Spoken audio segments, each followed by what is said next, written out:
Hello everyone, welcome to my channel. I hope you all are very well. So today in this video we will start and continue our next topic, that is the flower. Last video में हमने inflorescence का छोटा सा topic complete किया था. आज हम flower से स्टार्ट करेंगे. सबसे पहले फ्लावर जो है वो एंजियोस्पर्म्स के अंदर एक रिप्रोडक्टिव यूनिट है. रिप्रोडक्टिव यूनिट का मतलब क्या है कि जो रिप्रोडक्शन के लिए एक बहुत ही बेसिस है, रिप्रोडक्शन का काम करेगी. तो फ्लावर्स के अंदर बेसिकली सेक्शुअल रिप्रोडक्शन के लिए फ्लावर होते हैं. और अगर हम किसी भी फ्लावर को देखते हैं तो उसके अंदर 4 डिफरेंट काइंड के वर्ल्स होते हैं. 4 डिफरेंट काइंड के वर्ल्स कौन कौन से होते हैं? Calyx, corolla, androecium and gynoecium. इसके बारे में डिटेल में हम आगे पढ़ेंगे.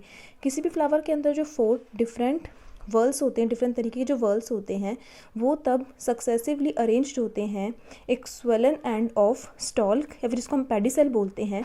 तो ये यहाँ पर मिलकर के एक स्ट्रक्चर बनाते हैं जिसको हम थैलेमस बोलते हैं, और इसका दूसरा नेम है रिसेप्टिकल्स. अब कैलिक्स, कोरोला, एंड्रोशियम और जिम्नोशियम क्या होते हैं? देखो, कैलिक्स वर्ड जो होता है वो हम सेपल्स के लिए यूज़ करते हैं. कोरोला वर्ड जो होता है हम पेटल्स के लिए यूज़ करते हैं. एंड्रोशियम जो होता है वो मेल फ्लावर के लिए यूज़ करते हैं, और गाइनोशियम जो फीमेल फ्लावर के लिए यूज़ करते हैं.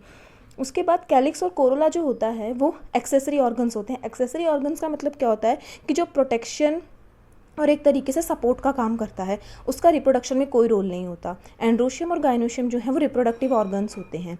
अब किसी भी फ्लावर को हम देखते हैं, लाइक लिली का एग्जांपल लेते हैं हम, उसमें जो कैलिक्स और कोरोला होते हैं ना वो डिस्टिंक्ट नहीं होते, इसमें उनके अंदर कोई डिफ्रेंसिएशन नहीं है. तब ऐसी कंडीशंस होती है तो यहाँ पर हम वर्ड यूज़ करते हैं पेरियंथ. और तब फ्लावर जो है उसके अंदर एंड्रोशियम और gynoecium, it means male flower और फीमेल फ्लावर दोनों प्रेजेंट होते हैं, तो उस फ्लावर को हम बाइसेक्सुअल फ्लावर बोलते हैं. और जब फ्लावर जो है उसके अंदर या तो मेल पार्ट होगा या फीमेल पार्ट होगा, क्योंकि देखो मेल पार्ट में स्टेमेंस होते हैं और फीमेल पार्ट में कार्पल्स, तो इनमें से अगर कोई एक प्रेजेंट होता है तो उसको हम यूनिसेक्सुअल बोलते हैं. अगर हम फ्लावर की सिमेट्री की बात करें तो फ्लावर जो होता है वो डिफरेंट काइंड की सिमेट्रीज को पोसेस करता है. सबसे पहले हमारे पास आता है एक्टिनोमॉर्फिक. एक्टिनोमॉर्फिक का दूसरा नाम होता है रेडियल सिमेट्री, और उसको हम जो सिमेट्री है फ्लावर्स के अंदर वो एक्टिनोमॉर्फिक होती है और वो जाइगोमॉर्फिक होती है. एक्टिनोमॉर्फिक क्या है? जब रेडियल सिमेट्री दिखाएंगे. और जाइगोमॉर्फिक क्या है? तब वो बाइलेटरली सिमेट्रिकल दिखाएंगे. बाइलेटर का मतलब क्या है कि वो एक से ज़्यादा एक्सिस के अंदर कट हो सकती है. रेडियल के अंदर क्या है कि वो एक से ज़्यादा एक्सिस पे कट हो सकती है. बायलेटरल का मतलब क्या है कि सिंपल वो 1 एक्सिस पे कट होकर 2 हाफ्स के अंदर डिवाइड होगी. तब फ्लावर जो है उसको हम 2 रेडियल हाफ्स में डिवाइड करते हैं किसी भी प्लेन से थ्रू सेंटर, तो उसको हम बोलते हैं एक्टिनोमॉर्फिक, जो हमने अभी बताया रेडियल सिमेट्री. एग्जाम्पल आता है इसके अंदर मस्टर्ड, धतूरा, चिली.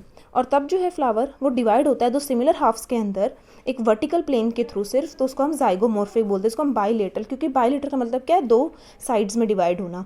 ये जो होता है प्रेजेंट होता है पीस के अंदर, गुलमोहर के अंदर, बीन्स और केशिया. अब कोई भी फ्लावर है वो एसिमेट्रिक कब होता है? ये 3rd टाइप ऑफ सिमेट्री है.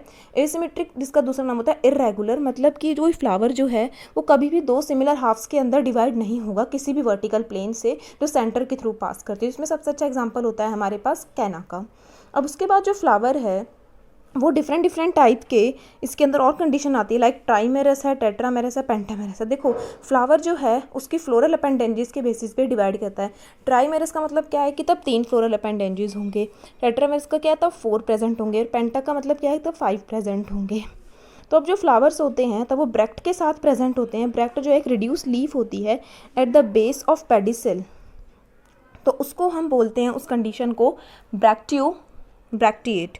और अगर हमारे पास ब्रैक्ट्स नहीं होते तो उसको हम ई ब्रैक्टिएट बोलते हैं. मतलब ब्रैक्ट प्रेजेंट है तो ब्रैक्टिएट, ब्रैक्ट प्रेजेंट नहीं है तो ई ब्रैक्टिएट. देन नेक्स्ट हमारे पास on the basis of position of calyx, corolla, androecium in respect to the ovary on thalamus हमारे पास अलग अलग तरह की कंडीशंस होती हैं. तो सबसे पहले अगर फ्लावर जो है उसके अंदर आता है हमारे पास hypogynous, next is perigynous, and उसके बाद आता है एपिगाइनस, जैसे कि हम डायग्राम्स में देख सकते हैं.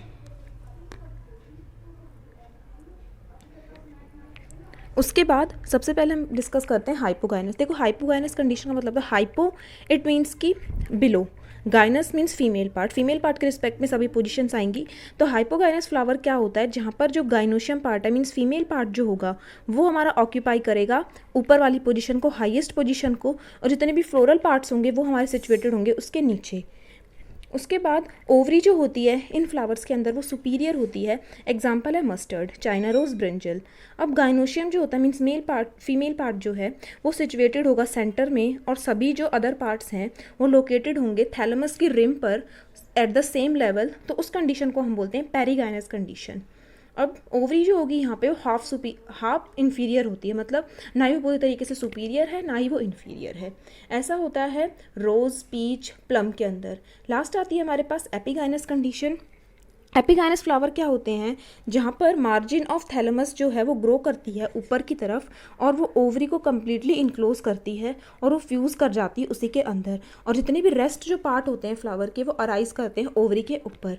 हैंस जो ओवरी होती है उसको हम इन्फीरियर बोलते हैं यहाँ पे, क्योंकि जो फ्लावर हमारे गुआवा के हैं, कुकुम्बर के हैं, ये सब इसके अंदर अकर करते हैं। उनके अंदर क्या होती है, एपिगाइनस कंडीशंस के फ्लावर्स प्रेजेंट होते हैं। और जो रे होती है इसमें रे फ्लोरेट ऑफ फ्लावर्स, जो कि हम फ्लावर्स के अंदर दो तरीके की रहती है, डिस्क फ्लोरेट और रे फ्लोरेट। उसमें जो रे फ्लोरेट होते हैं इस फ्लावर के वो भी इन्फीरियर ओवरी को पोसेस करते हैं। तो यहाँ पे बहुत सारी साइंटिफिक टर्म्स जो हैं हमने आज पढ़ी हैं, तो ये इनका जानना बहुत ज़रूरी है, क्योंकि नेक्स्ट तब हम आगे तक प्रोसीड करेंगे तो अगर हमें ये चीज़ें पता होंगी तो हमारे लिए आगे की चीज़ों को समझना बहुत ईजी रहेगा। सो आई होप आपको समझ आया हो। कोई भी डाउट हो आप कमेंट सेक्शन में ज़रूर पूछिए।